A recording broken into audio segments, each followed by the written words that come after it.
আকবার। এবার নবীকে আল্লাহ পাক বলেন, ও নবী, তোমারে তো গোটা উম্মতের জন্য পাঠাইছি। ইয়া আইয়ুহান নাবিয়্যু ইন্না আরসালনাকা, তোমারে দুনিয়ায় পাঠিয়েছি মানব জাতির কাছে শাহিদা ওয়া মুবাশশিরা ওয়া নাদিরা। অনেক দায়িত্ব দিয়া তার একটা দায়িত্ব হলো শাহেদ, তুমি হবা উম্মতের জন্য কিয়ামতের ময়দানে সাক্ষী। তুমি যেভাবে সাক্ষী দিবা আমি সেভাবে বিচার করব। এ ভাই, আল্লাহ পাকের কি বিচার করতে কোন সাক্ষীর দরকার হবে বলে মনে হয়? আল্লাহ হাজির ও নাজির। কে কোন জায়গা, কোন জঙ্গলে পঙ্গলে, যুবক কোন বাগানে বসে ইয়াবা খাও, আল্লাহ দেখে না? কোন জায়গা বসে প্রেম আলাপ করো, আল্লাহ শোনে না? খুব গুনগুন করে আস্তে আস্তে কও, মোবাইলের তলপাশ মুহি দিয়ে, এমনি সিস্টেম হলে এইভাবে কথা কয়, এই রুমের এই পাশে কয়। ওটা তুমি যারে কও সে শোনে আর তুমি শোনো, আল্লাহ তো শোনে না? শোনে। কোন জায়গা কাম করো, ভালো করো, মন্দ করো, সবই আমার আল্লাহ জানে কি জানে না? গাঁজা বিক্রি করো, ইয়াবা বিক্রি করো, বাগানে যাইয়া সবই আমার আল্লাহ দেখে। যে জায়গায় যা করো সবই দেখে। আমার আল্লাহর বিচারের জন্য কোনো সাক্ষী লাগে না, কিন্তু আল্লাহ পাক রব্বুল আলামিন আমাদের বিচারের জন্য নবীকে সাক্ষী হিসেবে ব্যবহার করবে, আর আমাদেরকে আল্লাহ পাক অন্য নবীর উম্মতের বিচারের জন্য সাক্ষী হিসেবে ব্যবহার করবে। তুমি সত্য সাক্ষী। নবী কয়, আল্লাহ সাক্ষী দিতে তো সামনে থাকা লাগে। আমি তো বর্তমানে যারা আছে কয়জনে যাদেরকে দেখি এদের পক্ষে বিপক্ষে বলতে পারবো, যাদেরকে দেখি নাই আগে চলে গেছে, আর যাদেরকে দেখবো না আমার মরার পরে আসবে, তাদের সব পক্ষে বিপক্ষে কিভাবে বলবো? আল্লাহ পাক বলেন, তোমার একটা কম্পিউটার দেব, তোমার একটা কিতাব দেব, ওই কিতাবের ভিতরে আগেও পিছের সমস্ত ঘটনার মধ্যে থাকবে। তোমার আগে যারা চলে গেছে তারাও আছে, পরে যা ঘটনা ঘটবে সব ওই কম্পিউটারের মধ্যে আছে। ওইটা দেখে তিলাওয়াত করে করে তুমি বলবা, অস্বীকার করার কেউ উপায় থাকবে না। ওই কম্পিউটার নাম হলো আল কোরআন। আল্লাহ পাক বলেন, শাহরু রমাদান আল্লাযী উনজিলা ফীহিল কোরআন হুদাল লিন-নাসি ওয়া বাইয়িনাতিন মিনাল হুদা ওয়াল ফুরকান। রমজান মাসে একটা কিতাব তোমারে দেয়া হয়েছে, ওই কিতাবটার ভিতরে আগে ও পিছের সবার মধ্যে ঢুকানো আছে। তুমি একটা একটা করে আয়াত পড়বার, গল্প শোনাবা, কাহারও অস্বীকার করার কোনো উপায় থাকবে না। ওইটা হলো হক এবং বাতিলের ভিতরে পার্থক্য করার জন্য কষ্টি পাথর। হক আর বাতিলকে প্রমাণ করার জন্য কোরআনের চাইতে ভালো কোনো পাথরের ব্যবস্থা জগতে না।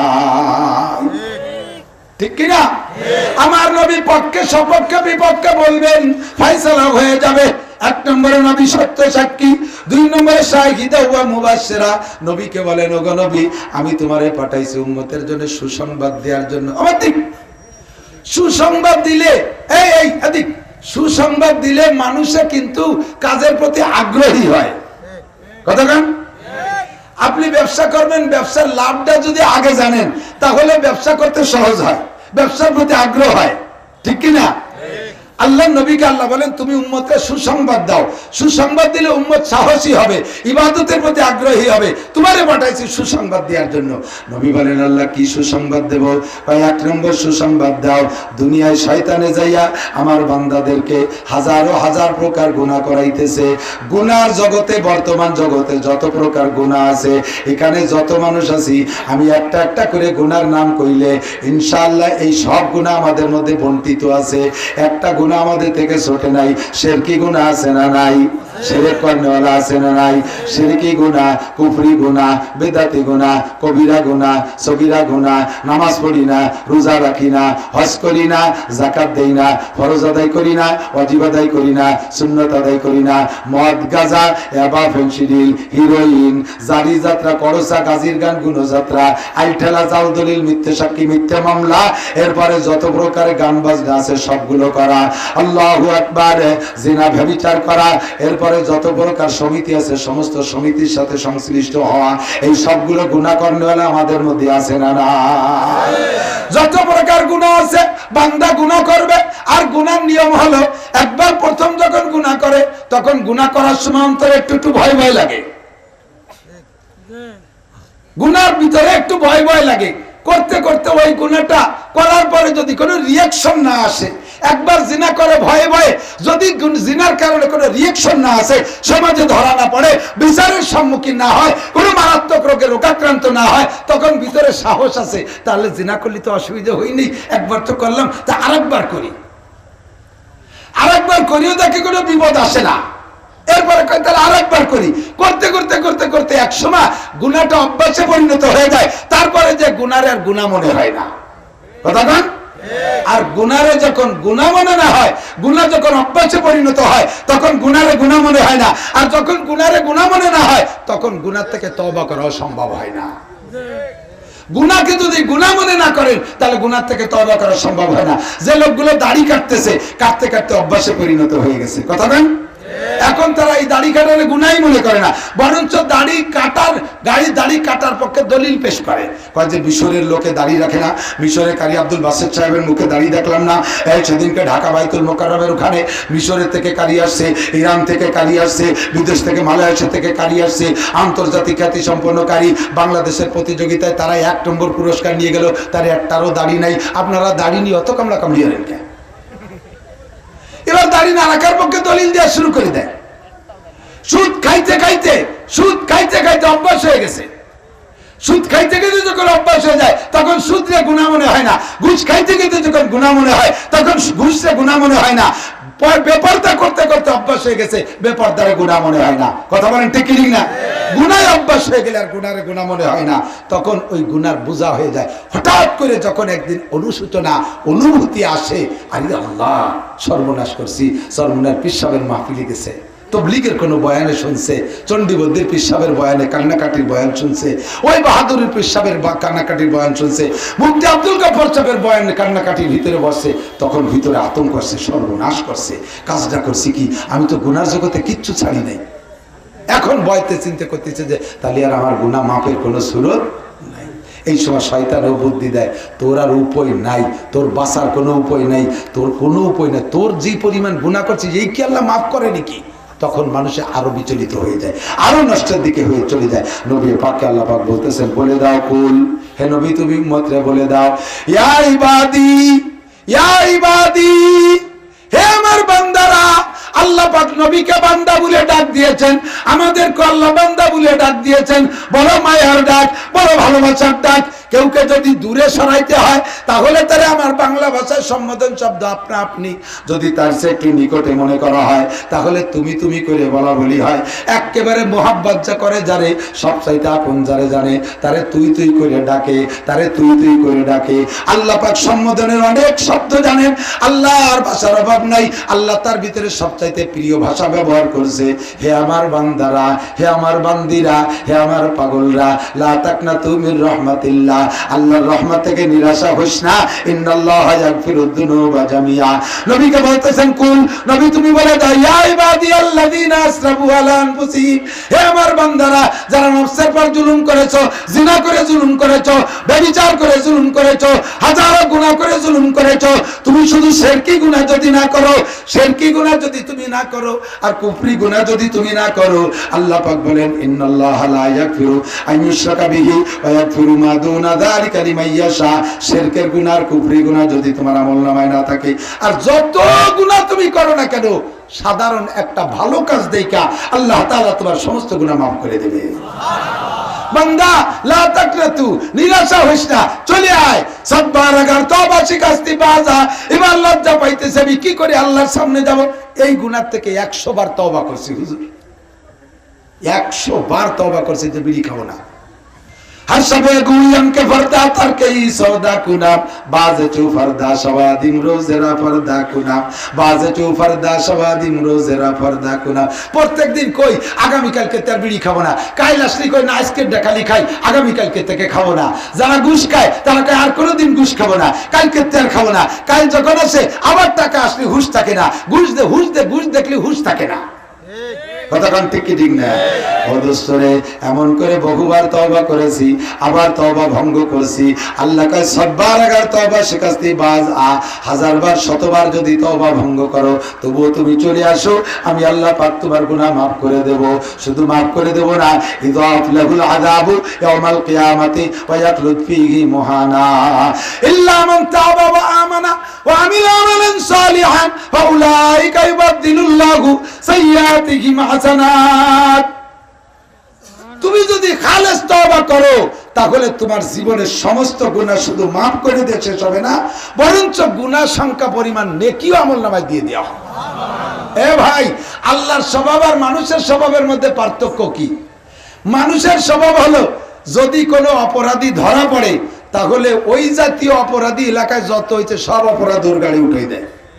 হাটের ভিতরে চোর ধরা পড়ছে, পকেট মার চোর, এই পকেট মার চোর যদি একটা ধরা পড়তে পারে তাহলে কি আর ওর হাটের মধ্যে মায়ের কিনে খাওয়া লাগে? আটুরে মায়ের যারে কয় আটুরে কিল, সবাই মারতে মারতে একেবারে বিছে গেলাইছে। এক বুড়ো কুজো ইয়ে থাকে, ওই বুড়োই থুততুরি মাতি মাতি আইছে। চাচা তুমি কয় যে 3 আট আগেও আমার পকেটেতে 8 আনা চুরি আসছে, এই 8 আনার জন্য উনি কেন মারি সেটা শোধ দেবে। চুরি করছে 500 টাকা, মারছে তারে 5000 টাকার মাইল। ওই জায়গা কি কোন জনদরদি আসে যে ওই জনদরদি বলবে লোকটা 500 টাকা চুরি করছে, তোরা এত মারছিস, কেডা কেডা মারছিস, তাড়াতাড়ি টাকা চান্দা দে, ওরা ডাক্তার দেখাতি টাকা দিতে হবে? এরকম কোন চেয়ারম্যান কবে, কোন মেম্বার বলবে? বরঞ্চ যে আসবে সেই বলবে এই হাটে 3 বছর পর্যন্ত যত পকেট মারিছে সব তুই করছিস, সব টাকা তুই দিবি। ও কয় যে কাকা আল্লাহর কিরে আমি কোনোদিন চুরিয়ে নেই, আজই বিসমিল্লাহ লেখা শুরু করছি, প্রথম দিন ধরা পড়ছি, পয়লা কিলি তবা আর কোনোদিন চুরি করবো না। হাজারো যদি বলে তবুও কি ওর কথা বিশ্বাস করবে? ওর ঘরে পুরো 3 বছরের চুরি উঠে দেবো। ওই দোকান চুরি হয়েছে, রাতের বেলা চুরি হয়েছে, দিনই চুরি, সব চুরি তুই করছিস। আল্লাহ পাক রব্বুল আলামিন কয় যে এটা হলো মানুষের সিস্টেম। একবার অন্যায় করে ধরা পড়লে 3 বছরের অন্যায় সব তার কাঁধে চড়ানো হয়। আর আমার কাছে যদি বান্দা সারেন্ডার করে, তওবা করে, ক্ষমা চায়, রব্বুল আলামিন ভুল করেছি, অন্যায় করেছি, 70 বছর হায়াত চলে গেছে, নামাজ পড়ি রে আল্লাহ, আর তো হায়াতের সীমাই পর্যন্ত ভাবতেছি না যে তুমি আর 70 বছর আমার হায়াত দিবা, এই কাজা নামাজ আদায় করার সময় আমি পাবো না। ও রব্বুল আলামিন বৃদ্ধকালে আইসা বলছি আমারে তুমি মাফ করে দাও। 2 ফোঁটা চোখের পানি বের করে যদি নারী আর পুরুষ কান্দেন, আল্লাহ পাক রব্বুল আলামিন বলেন ও বান্দা তোমার চোখের পানিকে চোখের কেনিতে মাছির মাথা পরিমাণ বের হইতে দেরি, আমার রহমতের দরজা খুলতে দেরি না। তোমার 2 ফোঁটা চোখের পানি তোমার জাহান্নামের আগুন নিভাইতে জন্য যথেষ্ট হইয়া যাইবে। মারকাবে তওবা আজায়েবে মারকাবাস বরফলকতা জাদা বাএকে লাহজাপাস চুবারার আন্দাজ পশিমানিয়ানিন আরশেলর জাদাজ আনিনুল মুজনিবিন। গুনাহগার যখন তওবা করে কান্দে, চোখের পানি যখন বের হয়, আল্লাহর আরশ বহনকারী 8 জন ফেরেশতা, তাদের হাতে আরশের 8টা খুঁটি ধরা আছে, ওই ফেরেশতার হাতে 8টা খুঁটি থরথর করে কাঁপতে থাকে। ফেরেশতারা বলে রব্বুল আলামিন হাতের মধ্যে খুঁটি কাঁপে কেন? আল্লাহ নিজেই জবাব দেয়, দুনিয়ায় আমার এক গুনাহগার বান্দা জীবন ভরে অন্যায় করেছে, অবশেষে আজকে এই আসহাবে সুফা মাদ্রাসার ওয়াজের মাঠে আইসা নিজের ভুলকে নিজে বুঝতে পারছে, তাই সে অন্তর থেকে তওবা করে কাঁদতেছে। ওর চোখের পানির কারণে তোমাদের হাতের মধ্যে আরশের খুঁটি কাঁপে। ফেরেশতারা কয় আল্লাহ এই কম্পন থামবে কখন? আল্লাহ বলবেন যখন আমি তারে ক্ষমার ঘোষণা দেব তখন এই কুটির কম্পন থামবে। ফেরেশতারা বলবে আল্লাহ তোমার বান্দারে তাড়াতাড়ি মাফ করে দাও, নইলে এই কুটি আমাদের হাতে থেকে ছুটে যাবে। আল্লাহ কয় ফেরেশতারা তোমরা আমার সবচাইতে নিকটতম ফেরেশতা, তোমাদের চাইতে নিকটে আর কোনো ফেরেশতা নাই, জিবরাইল আমার কাছে এত কাছে আসতে পারে না। তোমরা যেহেতু সুপারিশ করলা আমার ওই তওবা করনেওয়ালা গুনাহগার বান্দাদের সব গুনাহ এক্ষুনি মাফ করে দিলাম। ও ভাই, গুনাহ করেন নাই? গুনাহ করেন নাই? আপনি চক্ষু বন্ধ করে হিসাব লাগান জীবনে গুনাহ করছেন কি করেন নাই। মরার পরে যে হাজারো কাঁদলে কাম হবে না। মৃত্যুর সময় আজরাইল যখন চোখের সামনে দেখা দিবে তখন আপনি বলবেন রব্বানা আবসারনা ওয়া সামিনা ফারজিনা না'মাল সালিহান ইন্না মুকিনুন। রব্বুল আলামিন এতদিন বুঝি নাই, আজকে বুঝছি, তুমি মেহেরবানি করে আমাকে আর একটু সময় দাও। আবসারনা ওয়া সামিনা, দেখলাম শুনলাম, ফারজিনা সময় দাও, নামাল গায়রাল্লাযী কুননা নামাল, এতদিন যা করছি তা বাদ দিয়ে অন্য ভালো আমল করব। আল্লাহ বলবেন কাল্লা, আর হবে না। আলাম ইয়াতিকুম নাযীর, তোমাদের কাছে কি ভীতি প্রদর্শকরা আসে নাই? নবী রাসূল বয়ান করে নাই? উলামায়ে কিরাম চিল্লাই নাই? সরমুনের ময়দানে চিল্লাই নাই? তাবলীগের ময়দানে চিল্লাই নাই? চণ্ডীবর্তী বিশ্বাস চিল্লাই নাই? মাওলানা লিয়াকত সাহেবকে চিল্লাই চিল্লাই বলে নাই? জি আল্লাহ বলছে, বহুত বলছে, বুঝি নাই। আল্লাহ বলবেন আর সময় নাই, ইকসাউ ফিহা ওয়ালা তুকাল্লিমুন, পড়ে থাক, কোনো কথা হবে না, পড়ে থাক, কোনো কথা হবে না। এ মুসলমান, তওবার সময় আর নাই, তওবার সময় নাই, এক্ষুনি তওবা করো। ফাউলাইকা ইউবাদদিলুল্লাহু সাইয়্যাতিহিম হাসানাত, আমার নবী বলেন আত-তাইবু মিনাজ যামবি কামাল্লা যামবালা, তওবাকারী গুনাহ থেকে তওবা করলে আল্লাহ তারে ধরে নেয় ও যেন গুনাহ করেই নাই। একটু বলেন সুবহানাল্লাহ। আমরা অপরাধ করে ক্ষমা চাইলেও, মাফ করে দিলেও ধরে নাই তো গুনাহ করনাই করছিল, কিন্তু আল্লাহ পাক বলেন বান্দা যখন গুনাহ থেকে তওবা করে আমি ধরে নেই যে সে গুনাহই করে নাই। এবার আপনি কয় যে হুজুর কত তওবাই তো করি, আপনার তওবা কেমন তওবা? তওবা বিভিন্ন প্রকারের তওবা আছে। একটা হলো গতানুগতিক তওবা, মুখে মুখে আস্তাগফিরুল্লাহ বলতি তালে তাই। আর একটা হলো বিপদে পড়ে তওবা। গতানুগতিক তওবা, বিড়ি টানতি তালে আছে, আস্তাগফিরুল্লাহ রাব্বি মিন কুল্লি যামব। ঘুষের টাকা হাত দিয়ে ধরে আর আস্তাগফিরুল্লাহ রাব্বি মিন কুল্লি যামব। সুদের টাকা গুনিয়ে নেয়, গুনিয়ে গেছে পকেটে থই আর আস্তাগফিরুল্লাহ রাব্বি মিন কুল্লি যামব। প্রত্যেকটা গুনাহ করে আর ইস্তেগফার পড়ে। দাড়ি কাটতে তালে আছে, পোষের সাথে সাথে আস্তাগফিরুল্লাহ রাব্বি মিন কুল্লি যামব। ফরজ করতে তালে আছে আর আস্তাগফিরুল্লাহ রাব্বি মিন কুল্লি যামবি হতে পারে। এই তওবা হলো ফাজলামি, এই তওবা না। আপনি কোন গুনাহ থেকে তওবা করেছেন, ওই তওবা কবুল হয়েছে, এর একটা প্রমাণ হলে ভালো হয় না? আর কথা কয় না, হয় না ভালো? আমরা হজে গিয়েছিলাম 2019 সালে, সরকারি হজের প্যাকেজে ভাগে পাইছিলাম। আরাফাতের ময়দানে যাইয়া, আরাফাতের খুতবা তো মসজিদে নামিরায় দিচ্ছেন আমিরে হজ যিনি তিনি, আর তাবুর ভিতরে আমরা যারা বসা, এর ভিতরে তুমুল বৃষ্টি। আমার জীবনে সিডারের বছর মেঘের আওয়াজ আর হেরিকেনের লাইট দেখছি। অত বিদ্যুৎ চমকানো বাংলাদেশে আমি কোনোদিন শুনি নাই। সিডারের রাত্রে মনে আছে নাকি? আর 19 সালে আরাফাতের মাঠে আমি এই বিদ্যুৎ চমকানো দেখছি আর শুনছি, ওরকম আমি সিডারের রাত্রে শুনি নাই। সে শব্দই ভিন্ন রকম। আর কি বৃষ্টি, অতগুলো বৃষ্টি আমি কোনোদিন দেখি নাই। মরুর বালি ভিজা আরাফাতের মাঠে এই হাঁটু পানি, 2 ঘন্টা মুষলধারে বৃষ্টি। এখন আটকে গেছি তাবুর ভিতরে, বাইরে যেতে পারি না। মাননীয় ধর্ম প্রতিমন্ত্রী বড় কৌশলী মানুষ ছিলেন, যে এই জায়গা যদি এমনি বসে থাকি সবাই, তাহলে গাল গপ্প ইবাদত বন্দেগী বাদ্য অন্যান্য দলি দরবার শুরু করে দিবে না। বাংলাদেশি রাজনীতি এই আরাফাতের মাঠে বসে করবে না, কাজে একটা কাজে লাগাই দিতে হবে। উনি সর্বপ্রথম শুরু করাই দিলেন হাবিবুর রহমান যুক্তিবাদী সাহেব হুজুরে, যে হুজুর কিছু ওয়াজ করেন। এ জায়গা মন্ত্রীরা আছে, সচিবরা আছে, তারপরে মানে হুইপরা আছে, এরপরে ওই কি কয় স্পিকার, ডেপুটি স্পিকার আছে, বড় বড় অফিসার ডিসিএসপি, ওগুলো হিসাবই করি নেই এই মন্ত্রী পরিষদ দেশে। আর উলামায়ে কিরাম তো 58 জন আছেই, বয়ান করেন। হাবিবুর রহমান যুক্তিবাদী সাহেব বয়ান করলেন, আব্দুল হালিম বুখারী সাহেব পটিয়ার উনি বয়ান করলেন, আমাদের রুহুল আমিন সাহেব খতিব সাহেব বর্তমানে উনি বয়ান করলেন, জাফর আহমদ সাহেব বয়ান করলেন, আরো 3-4 জন বয়ান করলেন। সবার বয়ানের পরে শেষ বক্তা বানাইছে আমারে। মুনাজাত করবেন চট্টগ্রামের জিনি মাদ্রাসার মহতামে হযরত মাওলানা তৈয়ব সাহেব রাহমাতুল্লাহ আলাইহি। ও হযরতে আসার পরেই হুজুর মারা গেছেন। তো আমার দেশে বয়ান করতে এত বড় লোকের মধ্যে আমি কি কব, ভয়তে তো আমার জিভে গেছে শুকিয়ে। একদিকে শ্রোতা হলে এমপি মন্ত্রীরা, আর একদিকে শ্রোতা আমার বাংলাদেশের সব বাছাই করা বড় কয়জন, তার মধ্যে সবচেয়ে ছোট আমি। আমার দেশে হজ করতে, তা আমি দায়ীপে কি কব? আমি বললাম যে আমরা যে হজ করছি আর এই আরাফাতের মাঠে তওবা করলাম, এই জায়গা তওবা কবুল হবার জায়গা। আল্লাহ পাক বান্দার কাছে আসে, সবচাইতে নিকটে আসে কবে, কোন সময়? হাদিসের মধ্যে আছে আরাফাতের মাঠে যখন বান্দা মোনাজাত করে, তখন আল্লাহ তাআলা বান্দার এত নিকটে আসে যে এর চাইতে নিকটে আর কোনোদিন আসে না। কন্যা সুবহানাল্লাহ। আল্লাহ পাক আমার আপনার কাছে চলে আসছে, আমরা এখানে তওবা করব, আল্লাহ তওবা নিয়ে আমাদেরকে ক্ষমা করে দিয়ে চলে যাবেন।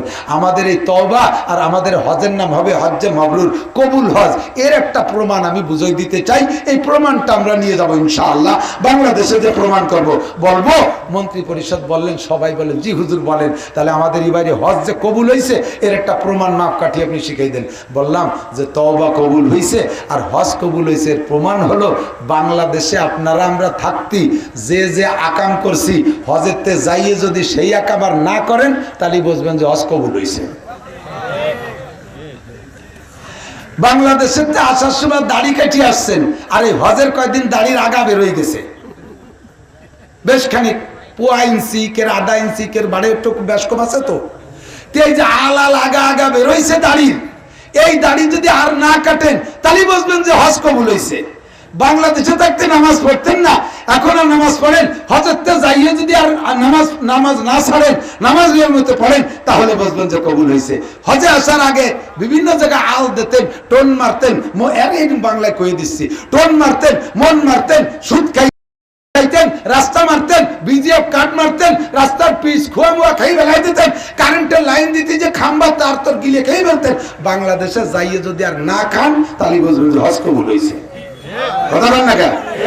হজ কবুল হয়েছে। শয়তান মারতে যাইয়ে দেখি এক লোক বোতল ভরিয়ে পাথর নেছে, পাথর মানে এরকম এক খান না, কিন্তু ছোট ছোট কঙ্কর বোতল বেরিয়ে, এরকম প্লাস্টিকের বোতল বেরিয়ে নিয়ে প্রত্যেকে 7 খান কুইনিয়ে এরকম বৃদ্ধাঙ্গুল দিয়ে মারতে হয়। কিন্তু ও জায়গায় যে বৃদ্ধাঙ্গুল দিয়ে এভাবে না মারিয়ে হাজিকে ভিতরে শয়তান মারার একটা জজবা এমন সাথে যে মুড দড়ি মারিয়ে দেয়।